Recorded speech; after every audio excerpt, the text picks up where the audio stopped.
use the opportunity before sunset, when it's a bit cooler, to take the brush cutter to all this here and remove a bunch of other things in between the zucchini. And that should also help the water to fly towards here, and therefore these guys there will also grow a little bit better. They are growing very well. I did harvest 2 days ago, and you see we have new ones. So this goes very fast. I think we will be drowning in zucchini. Come on by and I give you a few. And so this goes here in this zucchini patch. And it's a bit sad that I confused the two plants when we planted them, because it would have been great to have them right next to the house and the watermelons here. The watermelons are growing and they are making flowers, but nothing can be seen yet. So this is definitely faster, but it's okay. And I also cut here, and I also did the same there at the beginning between the palovnia trees, so that they are not shaded out and also not being disturbed by all the other things that get water, because as the wobblers need to throw the water to where they are, it's important that nothing is blocking the way of the water droplet. So gives me the giggles that I am cutting while we have 40 degrees Celsius during the day. But of course I need to water also quite a bit. Some areas I need to water 2 times. I even went to 1.5 hours for some areas, so that there is ample moisture. I wish I had drip irrigation here for the trees as well, instead of relying on the area irrigation, but the area irrigation creates what you see. So this is not so wrong. It just requires more water and probably a bit more over there, but that comes later.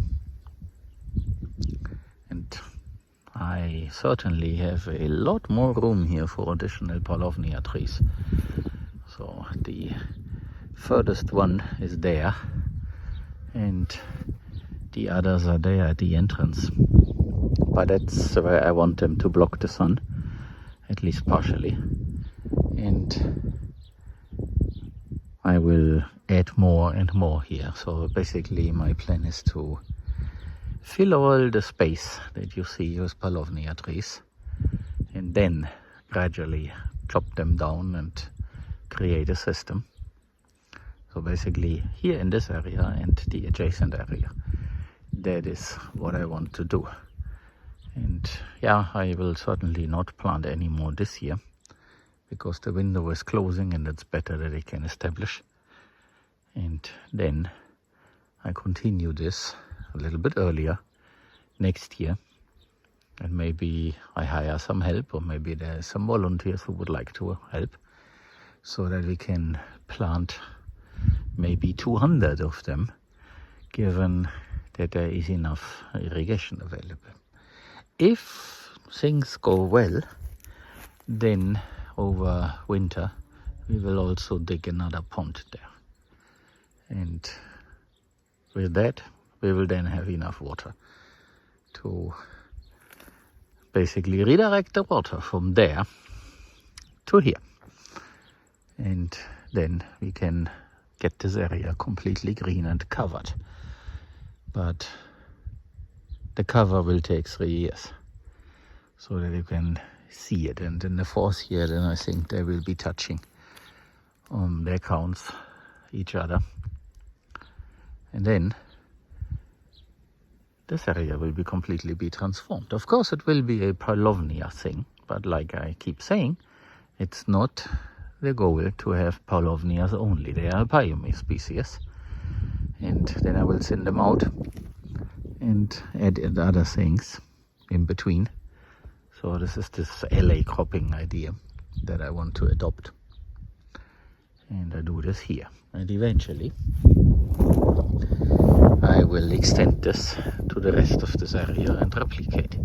Because the idea is, once you have an area where there is something good going on, then you can take on the adjacent area. And eventually, if you do this enough, I believe, the irrigation is then less and less required. But of course, it's not a short-term thing. So I would think that there is no irrigation required. Will certainly take 10 years. But as with everything, the next best opportunity for planting a tree is today. And the other opportunity was 20 years ago. So in the spirit of this, I need to get it started somehow and simply not stop. I am not so sure how this will turn out. You see there the shade. This is now 6 o'clock. The sun has come down a little bit. And you see that there's quite a bit of other stuff. But I do see leaves from the watermelons. They are sticking out a little bit. They are to the right. But here in the center, where it's shaded now, there is all the other stuff, all the other pioneer species.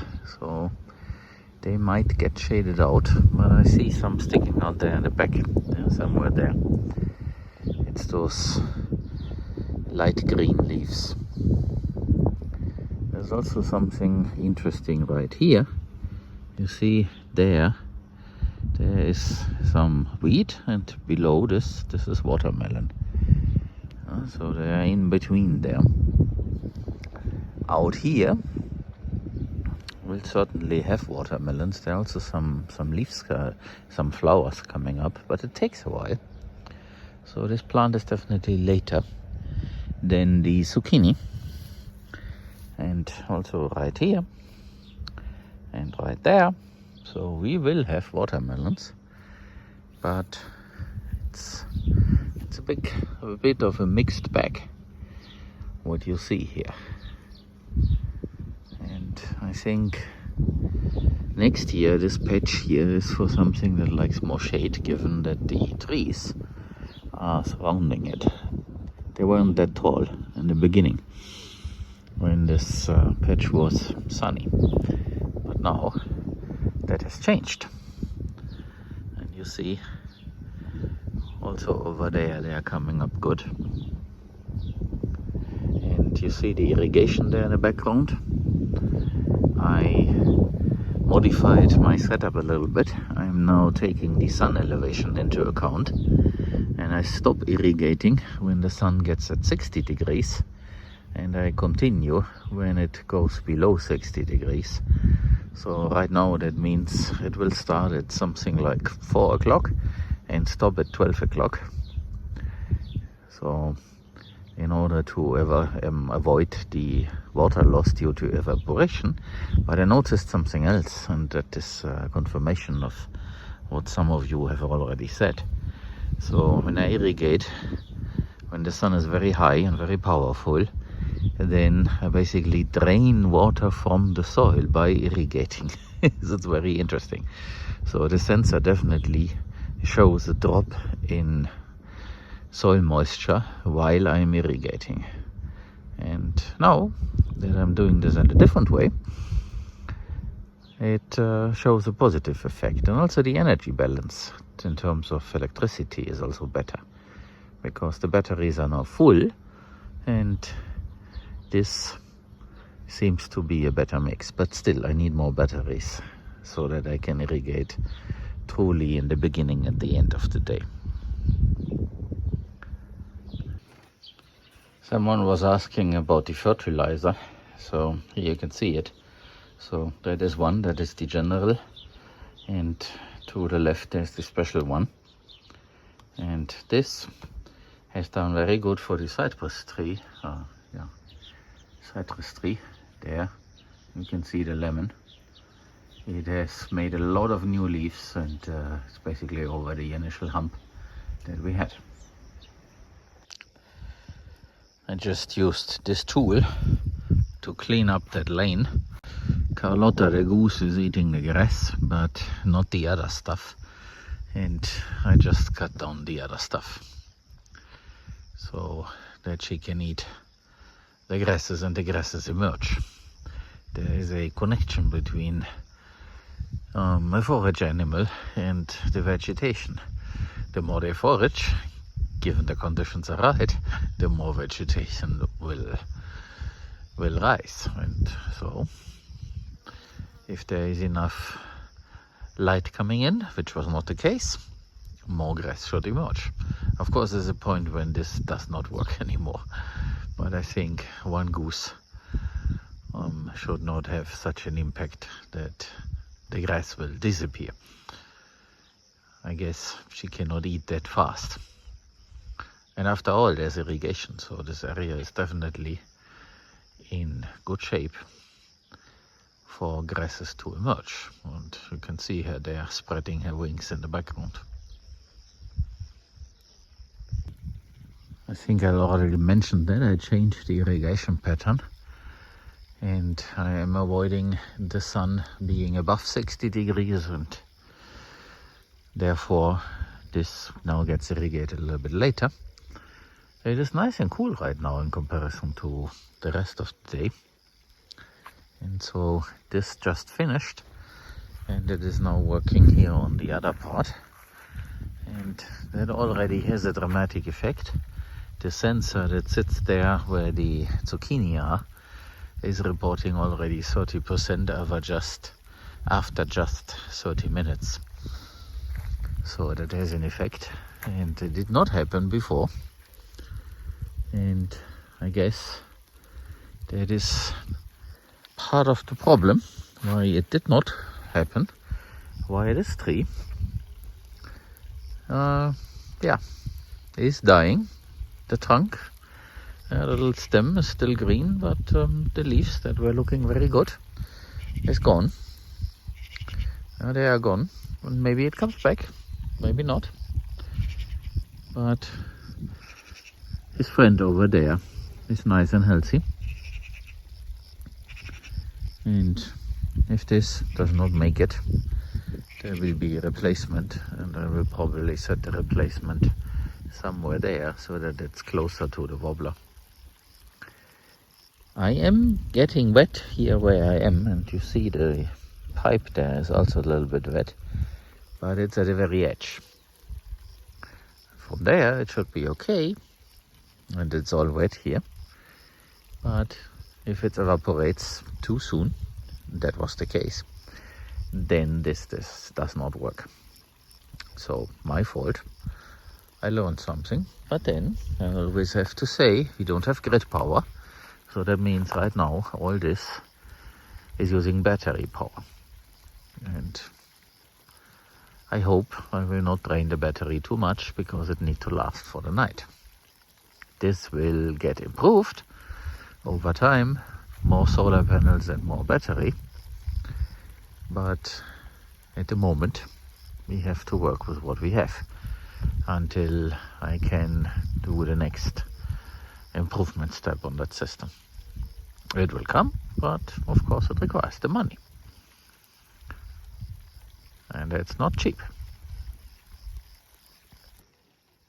I just moved this soil sensor here.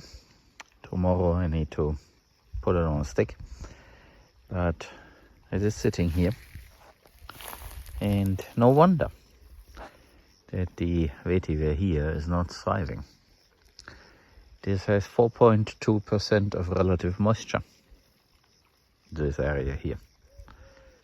So despite the fact, and I have to say this isn't working, despite the fact that we have a swale here and some of the vetiver is able to get to the moisture, and probably because of the grey water pond here, but everything further down is not green, as you would expect. And the whole winter and the whole spring this was full with water, and that water is now gone. It's lack of shade. And I've been thinking about this for a while, and I think shade is everything. Without shade, nothing works. And so this idea of swales is very nice, but it makes more sense where there is frequent rainfall and not sun that harsh as it is here. So without a cover here on top, well, shade, you can have as many swales as you want. It just does not work. And now that the sensor is here and there's a wobbler right next to it for a few days, or since a few days, this should then improve, and that's why I placed it here. And there's actually a vetiver, and there's another one that is greening up. So maybe I just did this in time. This one is also coming up. So it needs a little bit of help, and maybe now this will work. What I also can conclude, I need to continue this. And you see there the green patch. So I need to plant more of these paulownia trees as early as possible next year to the left, so that this area completely gets covered in paulownia trees, and I will ensure that they get enough water, and once they provide the shade, the leaf cover over this whole area, then I think the irrigation can also be less. But right now my primary concern needs to be to make these guys grow no matter what, and then we can continue with the program. But as it is, without the shade created by these trees, this will just lay dormant over summer, like land lays dormant over winter when it's covered in snow. And the winter here is the summer. So therefore, all these ideas that speak about you just need to help a little bit, I don't think that this is beyond where you can help. This is a repair job, and it means you need to do some drastic changes, or wait 1,000 years. And as nobody has that time, I think something that works quicker is better. And therefore, irrigation in combination with paulownia trees, that is what is my current thinking. So I use them as a tool, and then we will see. So I'm kind of abandoning earlier approaches that we tried, that you guys have been following, in favor of this. And that is because of the very nice experience with these trees over there. They are now in their 4th year, as far as I remember. Might even be 5, time flies, but I think it's 4 years. And that is the goal. So if I had planted these trees all over very early on, right now things would look very different. But as you know, the best time to plant a tree, the second best time, is today, and the best one was 20 years ago. So let's do it now.